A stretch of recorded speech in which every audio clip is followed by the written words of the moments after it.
we need more Black educators in our classroom. Then we're going to open for some Q&A. But as I'm doing the overview, if you have Q&As, go ahead and drop them in the box. David Montemero, who is the co-coordinator for this program, will be able to respond, but he's also going to respond in the box. I'll be there to support as well. And then we'll close with a vote of thanks. So Ashley, it's over to you. And just before you go, Ashley, these are just a lineup of our speakers. I wanted to make sure people see who, and the session is being recorded.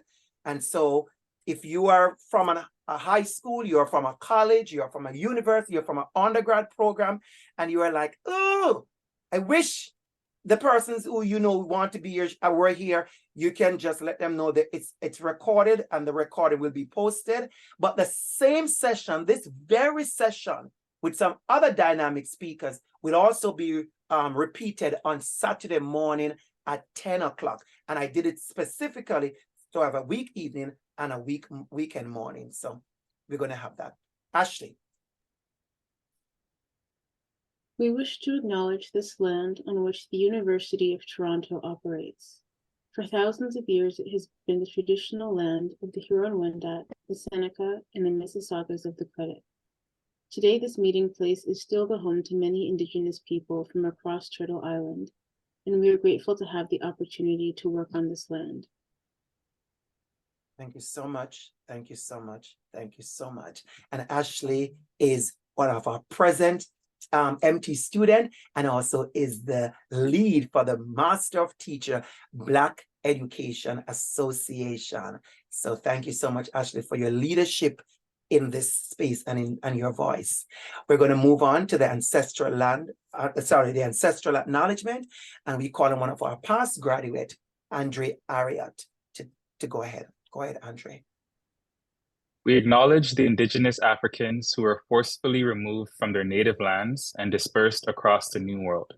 This involuntary migration heavily contributed to the movement of African-descended people across the African diaspora to places like Canada.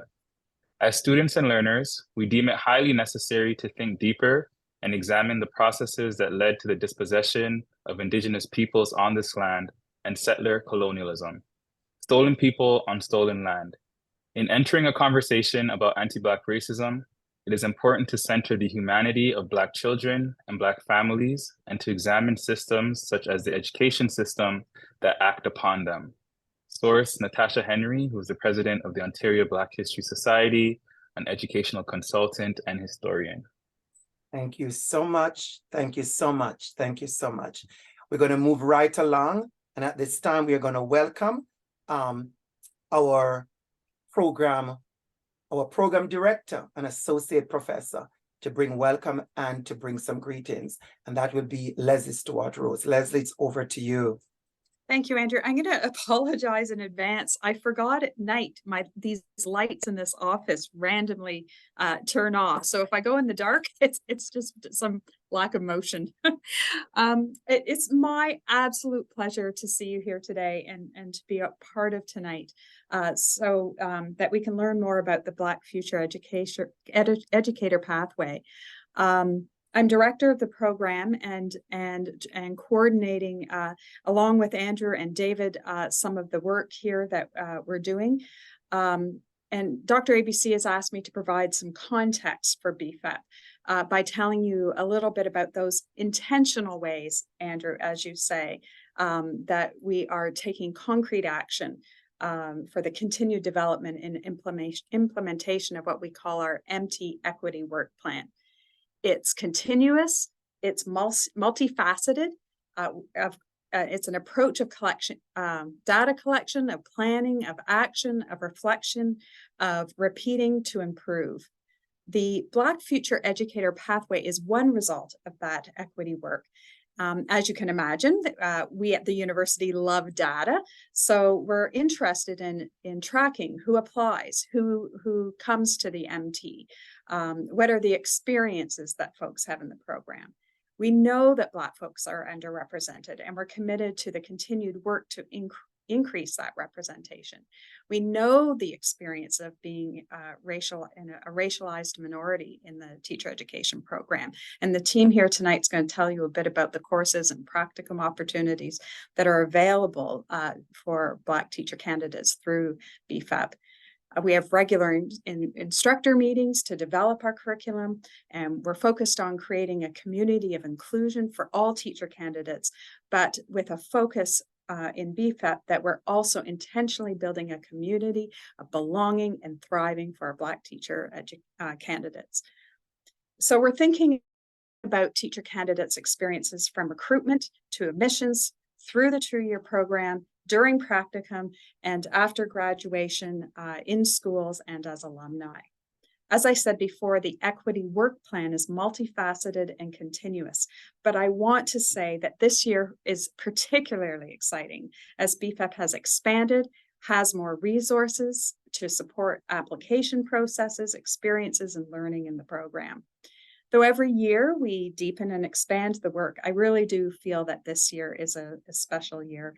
And to quote you, Andrew, DR.ABC, BFEP is one concrete way that we are moving the needle. So I just want to welcome you all here. I'm thankful to be here and to learn and figure out ways that the MT can move forward and continue to move the needle farther. My mic was off. Thank you so much, Leslie. Absolutely. Intentional. You know, when we get into the community, one of the biggest concern, you know, in doing what we say equity work or decolonize, whatever word we want to use or acronym, is that people want to see the actions and the intentional actions. And we understand when you're part of systems, things tend to move slow and we want to push those things, and I'm pushing hard against them. And so we're very happy to see the intentionality behind that. And so thank you so much for that, Leslie. I want to just introduce us before I'm going to add to the pin. It's very important that I do that I add to the pin David Montemero, who is one of our professors, who is the co-lead for this program. And I want to make sure I add David to the just to say a minute of a welcome, David. I know I'm putting you on the spot, but you have said a million welcome, so this won't be hard for you. But I want to introduce who are those persons behind, because when we see the movement, when we see the actions, it's important to understand who is behind the stage, so to speak, you know, pushing people on. I've been in performance, in theater and dance for a while, and I can tell you that when you see a dance on a stage, when you see a production on a stage, just know that twice as many people is in the back doing makeup and holding curtain and making sure sound. And Leslie, that's your world, music, dance, drama. And so David is one of those main person. And I say that, and I feel my emotion just now, who is behind the curtains, making sure the sound is right, the music is right, the light is right, all of those things are right. So the program is going and the program is supposed. I want to say thank you for that, David. Take a minute, David, please. I know I put you on the spot. It was on the program, but I feel the need to do so just to say welcome to everyone and just to say hi. Very kind gesture, Andrew. Heartfelt thanks. Really appreciate it. Just delighted that this evening is here and that folks have showed up. Long overdue. Let's not kid ourselves. U of T and OISE and Teacher Ed have expressed long-standing commitments, have expressed, professed, claimed, and just feels good to actually getting some traction and seeing things get into action. So, as a former high school drama person, I know the backstage work really well, and I love it, and I think that's where I love the energy. So thanks, and great to see everyone. Thank you so much. Thank you so much. We're going to jump right into it, everyone, because I know we're excited to hear from some of our speakers. I'm going to share back my screen at this time. And if you have your mic on, you could make sure you take that off, please. I'm going to share back my screen at this time. Oops, share the screen from the beginning. And so we're going to go, oh, something went wrong. I think something went wrong. Okay, wonderful. And so a minute in our speakers. So the future, Black Future Educators Pathway, we call BFEP. That is what we're talking about. We're sharing in. Somebody's mic is on. I'm going to ask you please to make sure your mic is off. Thank you so much. And this is a website. So as you're talking to me now, as you're in the space, as you're here, go on and go in your Google Smoogle and find the website. Click on something, find the website. Sure, of course, I'm sure David is going to put the link in the box because that's how amazing he is. So David, you could put the website link in the chat in the meantime. You see that we work together well. It's in sync, right? And so this is the website. And so started in 2023, application cycle. The application cycle actually starting in 2023. So if you go online, if you're listening to me and you're a student and you're writing, you go online, you may see that they may say something like maybe application is closed or something. I'm going to let you know, you heard it here. We do not close empty applications. That's just university graduate studies kind of protocol, because we have a great batch by the main deadline. So there is a deadline, but the application is ongoing. So if you click online and it says application closed, I guarantee you your application will be able to process. You'll see that you can click, and you go through. And so go ahead and do that. Invite persons who may have applied to other places and say, well, OISE is not for me. Now you know OISE is for you. And we're disrupting those kind of conversations. We're disrupting those kind of stories. I was the only racialized Black body in my, well, not racialized because there was somebody else, but a Black person in my PhD. And we have it where, of course, everybody could tell so many stories about that. We are changing that. And the truth is we want to come to the day when we no longer need a pathway. I want to make that clear, that we want to come to the place where we no longer need a pathway. And there's so many other things, as Bettina Love, one of my favorite writers, talking about how I am freedom dreaming. I am freedom dreaming in ways that sometimes I lie in my bed, I keep me up at night, not because I'm not sad. I'm full of just excitement. I want to fall asleep, but I'm thinking about what OISE would be like in this way, that way, only if there is absolutely more access for all of us. And so I am constantly in freedom dreaming. So what is our Black Future Education Pathway? What is the program all about? So BFEP, formerly known as Access Pathways for Black Educators, seeks to build an intentional pathway to attract future Black educators and provide them with multifaceted support to assure success in OISE's Master of Teaching program. So I know people always say, yes, when we bring people in, how do we make sure we take care of them? And I can tell you there are many intentional initiatives in making sure that we care for all our students and care for these students when they come into the pathway, that they feel a sense of belonging. And I've been pushing that hard. Many of you have seen me maybe on videos, different places, talking about belonging. Tomorrow at the University of Toronto, in our department, for the staff, I am doing a talk, and the talk is about belonging in the workplace. So if I'm doing that for the staff, I'm doing that outside, I'm doing that for school boards, imagine what my heart holds for my own program right here, where this is my home. This is home. Okay, so numerous studies and policy reports have identified how persistent lack in teacher diversity fails to reflect student diversity in K-12 schools and contributes to the reproduction of inequitable outcomes as students miss the benefits of representative role models who adopt culturally responsive and critically conscious pedagogy. This initiative seeks to address the persistent harm. I hope you realize we are calling those words out.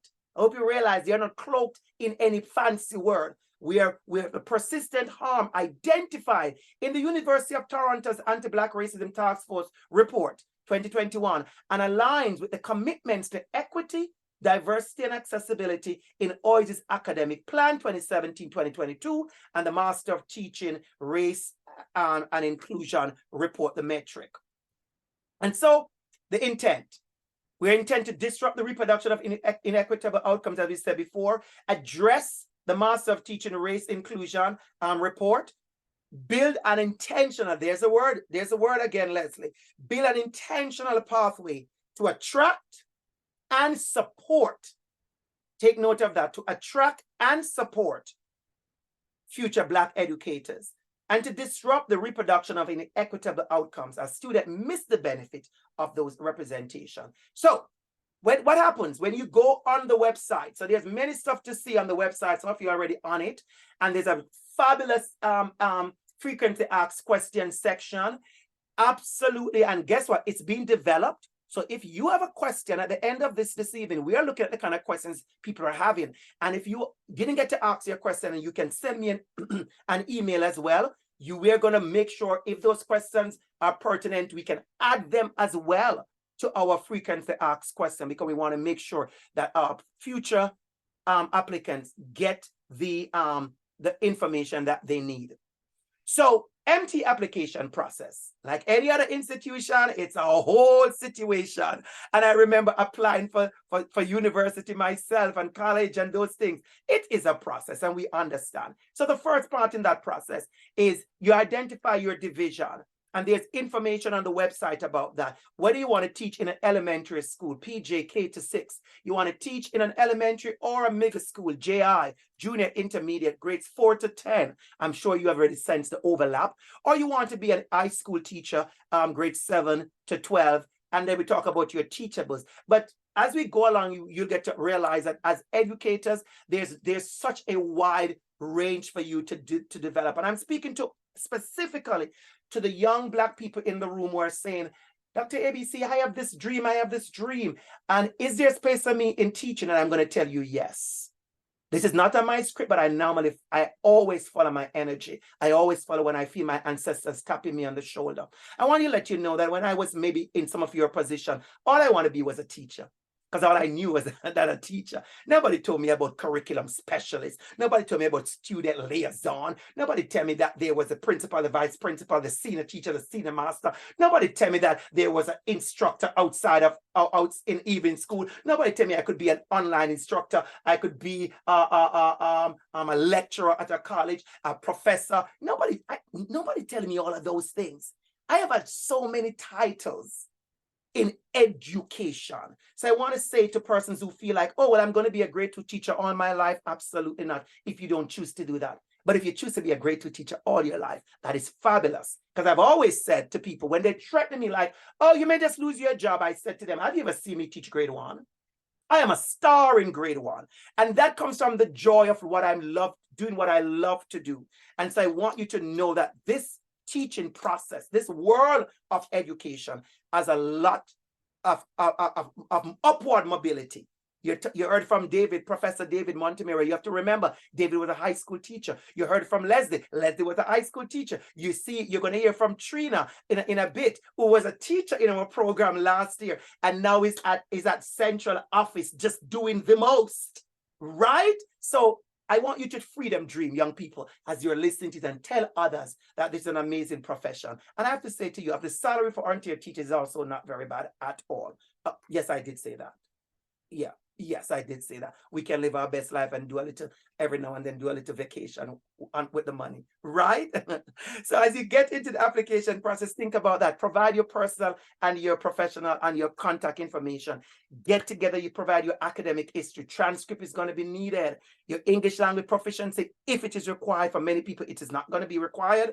Additional information, they're going to ask you for your resume, experience chart. I love the experience chart. And you're going to love creating it. I guarantee you, you are going to love creating. You're going to be like, dear Dr. ABC, I have applied and I loved, as you said, doing my experience chart, because you get to share with the application process, share with the readers all the things you have done outside of formal schooling, outside of teaching, outside in your camp and your church and your place of worship, where and your community, and where you have dealt with and have an opportunity to engage in education. Because remember, education is not just in the classroom, okay?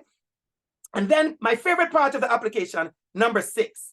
Just so you know, David, I wanted to get this number 6 slide to do something more magical. So, but I couldn't. If there's anybody who have more magic to say to me, Dr. Campbell, I can help you to make number 6 like have sparks and buzz and do stuff with it. That's exactly what I wanted, but I could get a big, nice red backdrop there. So I put that to number 6, because number 6 is when you click that, it's going to ask you, to BFEP indication of interest. There's going to be a question. I'm going to show you the question in a minute that says you would like to be a part of the pathway. You click yes. You are part of that intentional group that we're looking for. And you are clicking with intentionality. You go someplace and somebody says, well, I guess I missed number 4, or I didn't click on number 4. You have to click on number 6. Like, you don't miss that button. That is the important button. Take a picture of this entire process. And then, of course, you're going to provide your references. And this is what that button looks like. Let me show you. Where we go. I think I'm on the wrong slide. Wonderful. So the opt-in faculty question. Applicants who identify as Black may choose to indicate this on their application, which will direct your application into a Black future educators pathway. BEEP applicants will follow the same admission requirements list on the MT. So that is a question I know a lot of people are curious. What do I have to do different to be in this pathway? There's no extra work.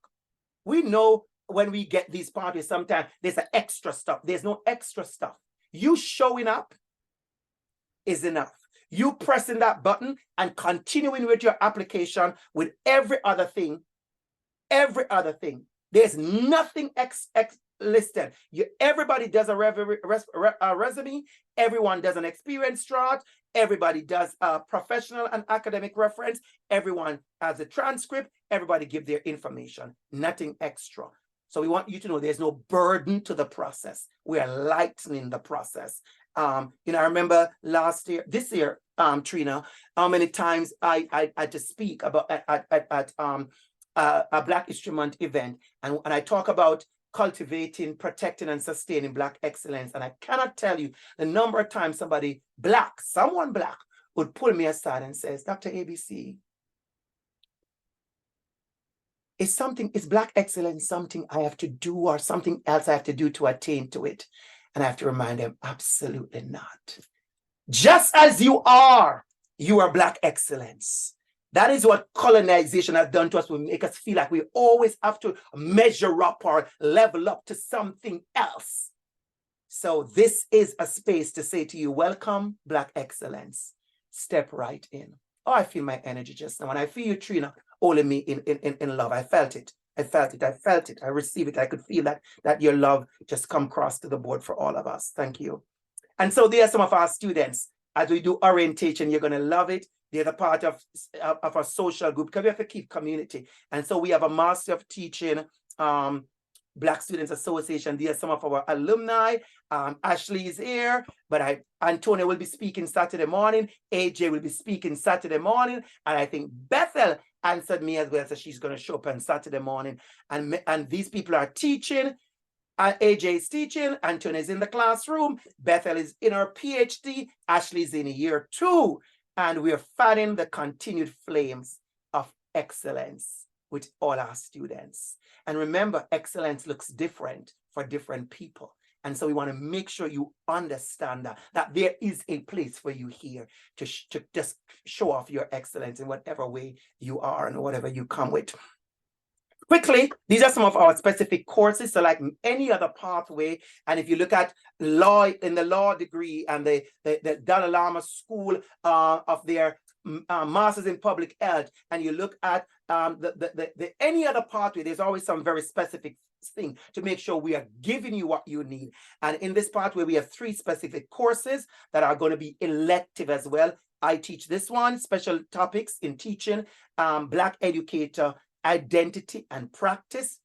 It is the only course in the entire OISE building that you have to self-identify as Black to be in a part of the course. It's a course where we live our best lives, learning and growing how to teach and how to become and how to bring our whole selves into the classroom. That's what happened in this class. Absolutely. It's about Black educators, practice and identity. And then we have urban education, curriculum and pedagogy. Of course, it's the Department of Curriculum.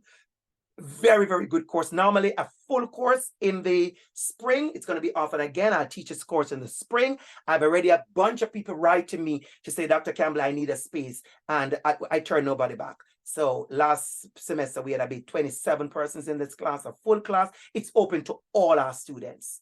Because remember, we want also everybody to understand how to teach. Because the gap, what we have now is that all our Black students are in schools, they don't have Black teachers. So we want to make sure all our teachers, all our MT students know how to do this work and do this work well. And so this is open to everyone. And I mean, as I say that, I want to make sure I express that I am also the course coordinator for our anti-discrim course here at OISE in the Master of Teaching program, CTL 7009. I'm very specific about sharing that because every one of our graduates here at OISE, they do that course in the Master of Teaching program, and it prepares them to engage in this conversation. So I know somebody may be watching this video later on and say, oh, so we give all this good stuff only to the Black students? Absolutely not. We are preparing all our students to teach all our children, but I also want to make sure we understand all the things that is going on out there and within our space when it comes to our racialized students, and that our teachers are properly prepared to deal with what happened in urban schooling. You listen to the news right now and you hear about the food bank, you hear about homelessness. I remember the first time, Leslie, I will never forget where I was when the first time I realized a child in my class came from a shelter to my class. That was told to me about 3:15 one day because something happened. And I went into my car and I cried. I cried because all I wanted to know is, have I been taking care of that student with what he needs? Equity. He needed something extra from Mr. Campbell. And I committed that I'm going to make sure I create a sense of belonging. Coming from a shelter to my classroom, you need to know that this is where you're supposed to be, and Mr. Campbell welcomes you. So this is what teaching is about, loving and caring for all our students and making sure. And so this is our third course, special topics in curriculum, practice and engage learning. And Rukia, who is here, teaches that course, and she's also going to be talking, sharing about this in a couple of minutes as well.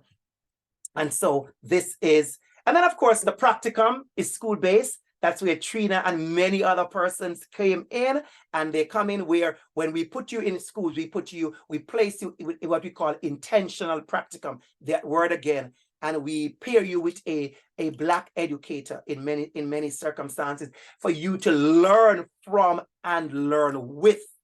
And so it's absolutely an amazing opportunity, and looking forward for all our year one teachers to do that both in fall and in winter. But we're only doing winter for now. But as the program is established, we'll do both fall and winter. And then, of course, we said Master of Teaching, Black Educators Association. And this is important, absolutely important, affinity space.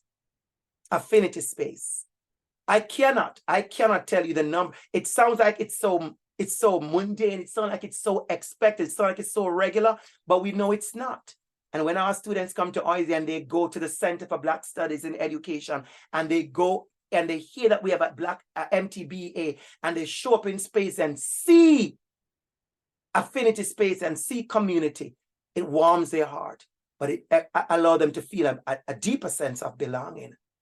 And it's allowed them to express themselves more, and they become even more vulnerable and able to bring their old self to the space. And so these are some of our past graduates. You see us there living our best life and just doing what we need to do. So thank you so much for that. I'm not going to stay long. Like I said, it's a quick chat from me because we want to also hear from some amazing speakers who are with them. Please take a picture of my email. It's ab.campbell@utoronto.ca. I am famous for answering my email. You're not going to get maybe the email response in 6 hours or 5 hours, but you will get a response. I've been teaching online for years, and that's maybe my discipline. So if you write me to ask a question that is related, I will respond to you, maybe send you a link, maybe forward your question to the right place, because we do have amazing people in our MT program who can answer questions that I cannot. So if you have but do not write me if you have an admission question. Sorry, Leslie, I didn't bring those emails. That was something I should do. David, can you put those in the box for me, please? Like if they want to ask a question from admission, MT admission, and those kind of emails, so they can know that. But of course, I am always here if you need that. And so we're going to get to the Q&A, but not now. We're going to get into some 3 minutes presentation, 3 minutes sharing. And we have a number of persons like I showed you. Let me go back to that because that's very important. Let me go back to that. And we're going to show you our speakers, our lineup of speakers right now. And they're going to each take 3 minutes to share with us. And so we're going to start with Trina, and then we go on to Sonia. Sonia is also going to share some slides. So I will stop sharing my slide, Sonia, so you can get to share your slide. We have Professor Ann Lopez with us. We also have Karen Murray and Rukia from the Center of Black Student Achievement at the TDSB. So Trina, it's over to you. All right. Good evening, everyone. I'm so excited to be here. I think the work you're doing at OISE is so remarkable. I wish I had something like this when I was in the faculty. But Dr. ABC, thank you for inviting me to participate in this really important conversation. So I'm so blessed to be in education now for 27 years, and I'm incredibly passionate about the work we do to support all of our students, but in particular our Black ones. From this place of passion, I'm going to share a message with you that I wrote out from my heart into your heart and into your consciousness. I'm going to begin with a quote by the late, great Dr. Rita Pierson, which says, "Every child deserves a champion, an adult who will never give up on them, who understands the power of connection and insists they become the best they can possibly be." The sad reality is that only some children in our schools today have champions. And usually those are the children who think, talk, walk, look, or act within colonial standards and norms, which means a lot of kids are left out, particularly our Black ones. I work in the Peel District School Board, where there's about 10% of the student body that's Black. Yet I support about 95% of the students I support who are deemed to have behavioral challenges are about 95% of my caseload. And that is because the system problematizes our children, not practice. And so in my role, I have the ability and the responsibility to work with educators to disrupt stereotypes, challenge biases, and dismantle the oppressive practices that are so harmful to our kids. I also have a chance to work with parents to help them navigate the system and to advocate with them for more equitable practices and outcomes for their kids.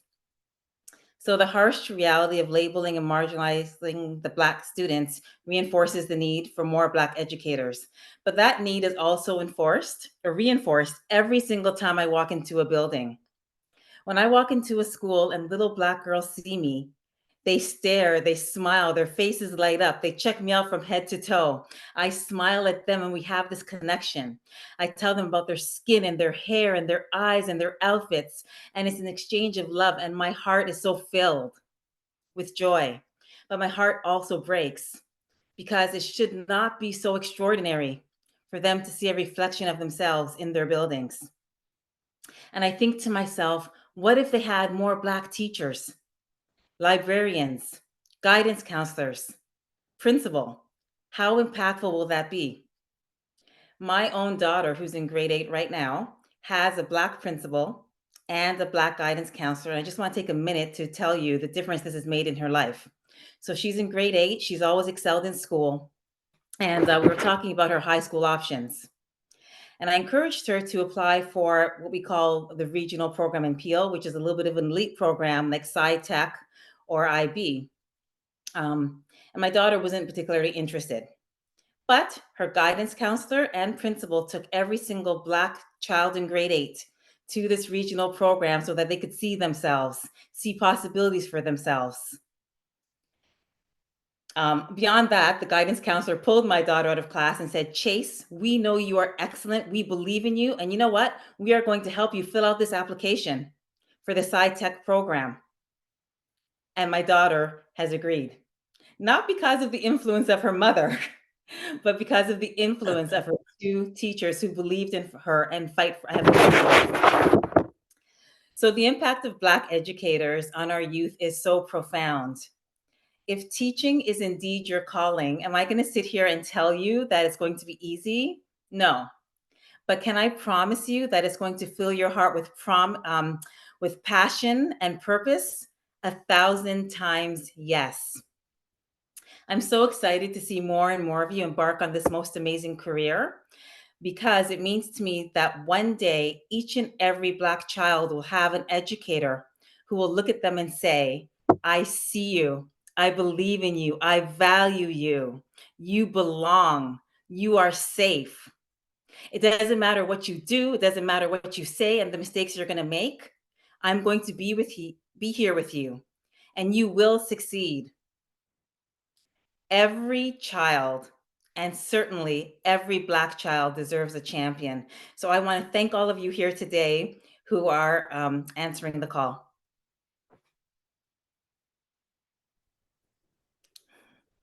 Thank you so much. Thank you so much. Thank you so much, Trina. And Trina didn't say, I think maybe I said it, that Trina was also last year one of those Black teachers that we placed our graduate students with. And your student, Melissa, talks about you nonstop. The influence you had on her. I remember coming to that. That's when I met you, if you remember. And the connection was immediate. And your principal at that time as well, Ms. Francis, just amazing connection at that time. So thank you, thank you, thank you. And I see it's in the box. So that is why you're here. We're going to move on. We're going to move on. And at this time, I am going to ask to join us is Sonia Ellis. And Sonia Ellis, I'm going to add you to the chat there. And who is Sonia Ellis? And Sonia Ellis is the Executive Assistant in Professional Relations Service and Equity and Women's Services for the Elementary Teachers Federation of Ontario. And a wonderful person, and someone, I must say this, Sonia, because I have to say this. It's important to give credit where credit is due, that I was a guest panelist at an event that you curated and hosted, Black to the Future. Generation Black, close enough. Generation Black. Sorry, Generation Black. There's so many events, right? Generation Black. And I left that event on fire. Well, I came with fire, but I left there with more fire. I don't know, whatever, right? But that was powerful. And what that did for me was to remind me that people are doing so much work in their spaces. So thank you so much for that. You're also able to share your screen if you want, because I know you want to share something. So go ahead, Sonia. Let me try a thing here. Try and see if I can get my screen here to go. Sorry. Okay, while I fiddle around and try to get my screen. Good evening, everyone. Thank you so much for this opportunity. As Dr. ABC shared, I am with the Elementary Teachers Federation of Ontario. So I'm going to try, I think you all saw me trying to do something here. Yes, we saw it. It looked good. Yeah. Let me try this now. Okay. All right. Give awesome. Me a second. Yep. Okay. Hopefully it will work. Here we go. Okay. So again, good evening, everyone. So I'm just going to share a little bit about who ETFO is, the Elementary Teachers Federation of Ontario, and the work that we are doing to address this very important call. And you know, I think what's also important is for individuals to know that unions can be, and FO is out there saying this, that we want to be at FOs, unions can be a part of the process and a part of this, the call, if you will. And I'm just going to share really quickly about how ETFO is doing this work. And I apologize because I'm actually doing this presentation on assignment. I just finished one presentation and I asked for a little corner so I could come in because I really, really wanted to be here. And so ETFO wants to share this. And again, thank you to the Masters of Teaching program for this opportunity.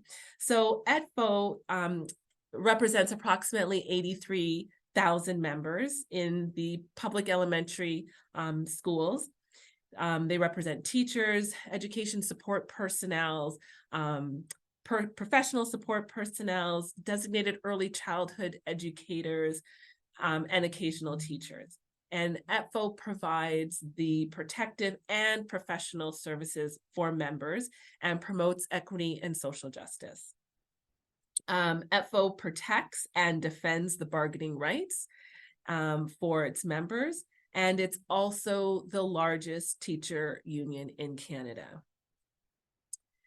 So, back in 2018, ETFO developed a multi-year strategy, and that strategy was developed to promote the United Nations International Decade of People of African Descent, and for us as a union to take transformative steps to address anti-Black racism within our union, within education, and within the broader sector. If we're going to actually have equity in our public schools, then all of our stakeholders, right? School boards, faculties of education, and unions representing educators and education workers, we must do what's necessary to ensure that we are disrupting all aspects of systemic discrimination in our system. And that's what we have been trying to do since the implementation of our multi-year strategy, since the work that we've done since 2018. We have developed resources, workshops, conferences for our members, for local leaders, and even for teacher candidates. We did a pilot program of Black teacher candidates last year, and that program was called Teaching and Learning While Black. And it was the first time as a union reaching out to teacher candidates, and this is specifically teacher candidates, giving them a one-day webinar on issues within the classroom, looking at it through an anti-Black racism lens. We've organized a number of events, but as Dr. ABC shared, one of the events that we did organize, another first for the union, was a symposium, a public symposium called Generation Black, You're Next. And the purpose of that symposium was, to address the lack of representation of Black educators in this province. It was as Dr. ABC said, it was very powerful, very moving. We had teachers, occasional teachers, principals, superintendents, members of the public, students. It was all walks of life coming together and addressing why representation matters and looking at ways of how collectively we can disrupt that. Another thing that we've implemented that's important to know is a couple of things. One is an incentive funding. It's good that Black community organizations understand that they can connect with local elementary teacher unions because there's funding available to actually do work with that union to address anti-Black racism. And another thing that was established and implemented was an education bursary. And at the end of the slide, I do have a QR code that can take you to our awards page, but it's the first bursary for a Black individual entering into the Faculty of Education program in this province in the amount of $12,500. And the application process opens up around the end of January and closes on April the 30th. So again, I think that's something to note and to be mindful of. And, you know, as we move forward and as we continue to do the work that's ahead of us, together, you know, the union wants to continue to work with and in Black communities, working with Black education stakeholders, and, you know, really understanding that ETFO is a place that understands the need and the call for representation. And out of the symposium, the second step was a campaign called Generation Black Year Next. And I'm going to show a little clip from that. We're going to end with that slide. But I wanted to invite you to our website, to our buildingbetterschools.ca, which is a community site introducing the community to the union. And there's the QR code that I was talking about that you can access. That QR code will take you to the ETFO Awards. Right now we're in the first part of the program, which is awards, and the deadlines for that is February the 1st. And there are awards available for non-ETFO members. And the bursaries and scholarships, as I said, they will get posted and uploaded to our website by the end of January. And that's where the Black Educator Bursary is listed. And that deadline is April the 30th. As we've been saying, and we will continue to say, that representation matters. And we really encourage and want all of you to be a part of this profession and to join us. And so on that, I want to leave with this.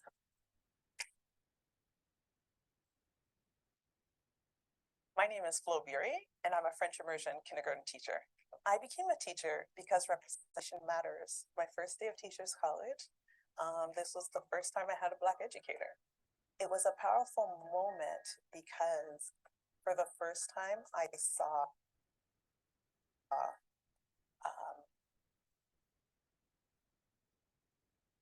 I'm spotting here. A Black educator embodied.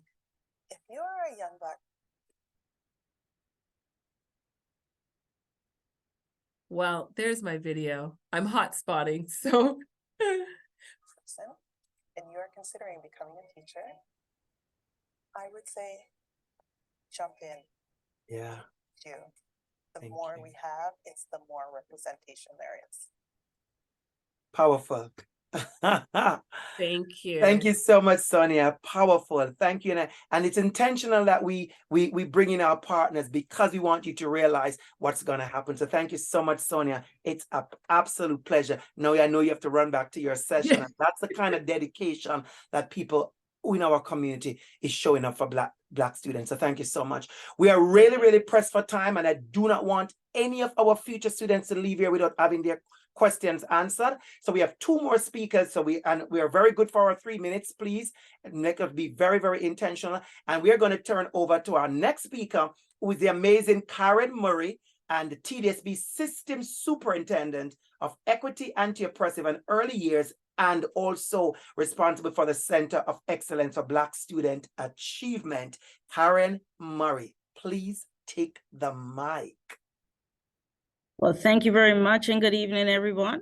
It's a pleasure to be here with you. And as you think about future of generational change work, and that's really what you're coming forward to do, being in and having an opportunity to make a difference in the lives of young people.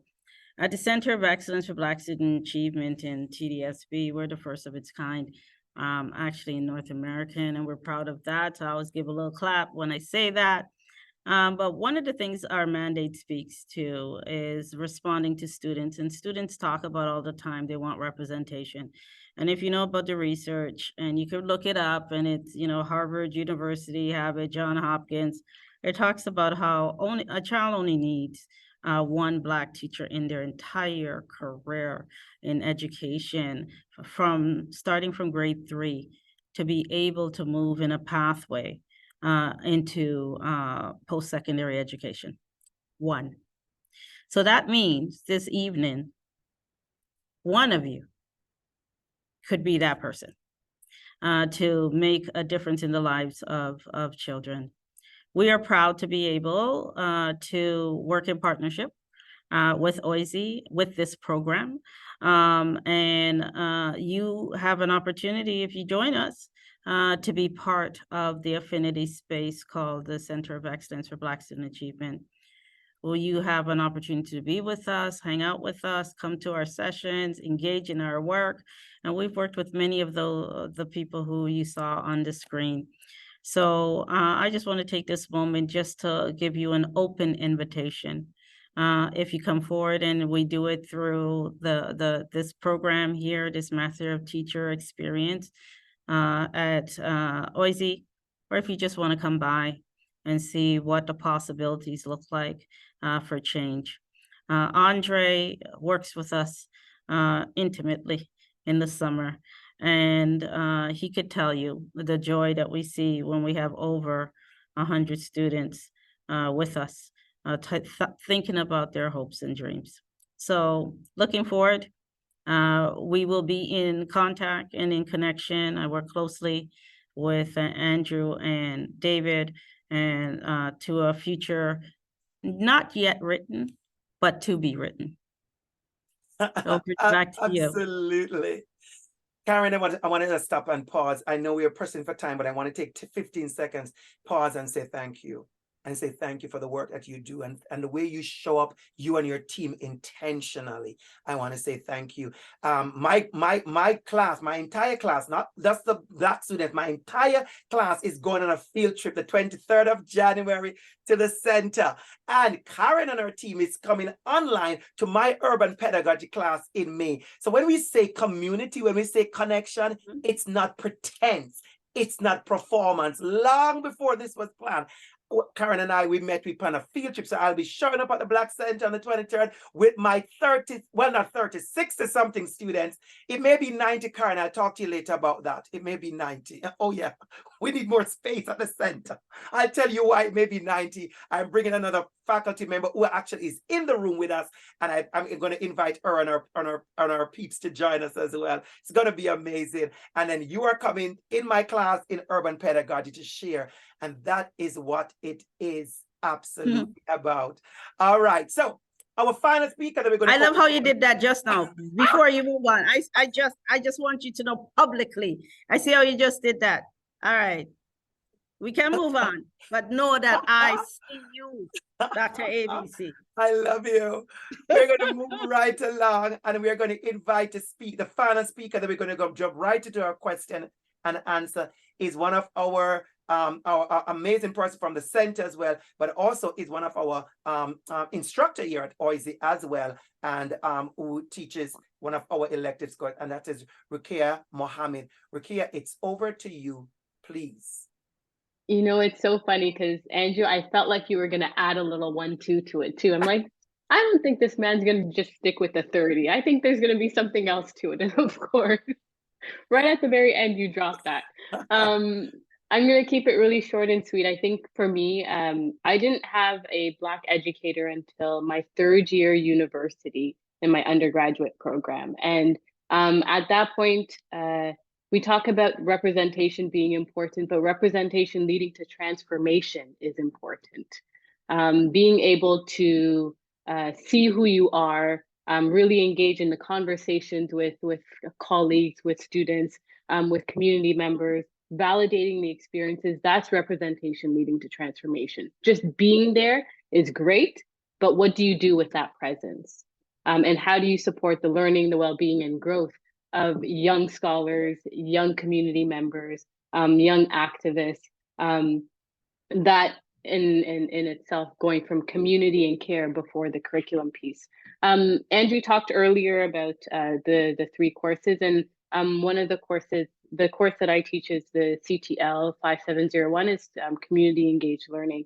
And I'm not going to go into detail about the course, but it really focuses on community informed knowledges to enrich and enhance teaching and learning. And a large part of the course is engaging in a community placement with either a Black-led, Black-focused, or Black-serving organization and service provider. And oftentimes we separate schooling from community. But what does it look like? And Andrew was talking about freedom dreaming, but what might it look like to ground our teaching practices in reciprocity, in relationships, in cultural relevance, in collaboration, and really to promote schooling as community and building communities of learners so that together we're transforming the spaces and we're creating the spaces that we'd like to see, where we can always be whole and we can be centered, we can be affirmed in our humanity, and share that love and appreciation that we have for one another. I'm going to stop there, just because I'm cognizant of time.